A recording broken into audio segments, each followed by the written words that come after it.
আরে বন্ধুরা এই দেখো রাজু স্পাইডারম্যান হয়ে গিয়েছে। আরে আমি তো স্পাইডারম্যান হয়ে গিয়েছি, আমি তো সবারই সাহায্য করব, আমাকে কেউ ডাকছে না কেন এখনো? আরে ওই চোরটা তো আবার চলে এসেছে।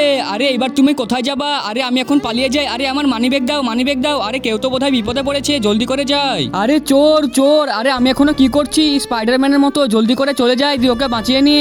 এখন স্পাইডারম্যানের মতো একটা এন্ট্রি মারি, হুই। আমাকে এখন খুব দ্রুত যেতে হবে, স্পাইডারম্যানের এন্ট্রিও তো মারতে হবে আমাকে এখনই।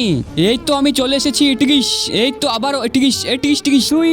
তুমি কোনো চিন্তা করো না, আমি চলে এসেছি স্পাইডারম্যান, আমি তোমাকে বাঁচিয়ে নিব। আরে ওই চোর, এবার তোর কি হবে দেখ, স্পাইডারম্যান চলে এসেছে। এইবার তোমাকে আমি মাকড়সার জালে করে বন্দি করে দিব, ঠিক আছে? দেখাই যাক কে কতটা পারে। আরে কে তুমি? আরে আঙ্কেল, তুমি এখানে একটু দাঁড়াও, আমি এখনই আসছি। আরে জলদি করে পালিয়ে যাই, পালিয়ে যাই। আরে রাজু স্পাইডারম্যান, পালা পালা। তাহলে ভাই আমার তো আর কিছু করার নেই, এই নাও তুমি ব্যাগটা নাও। আচ্ছা ঠিক আছে, আমি এখন পালিয়ে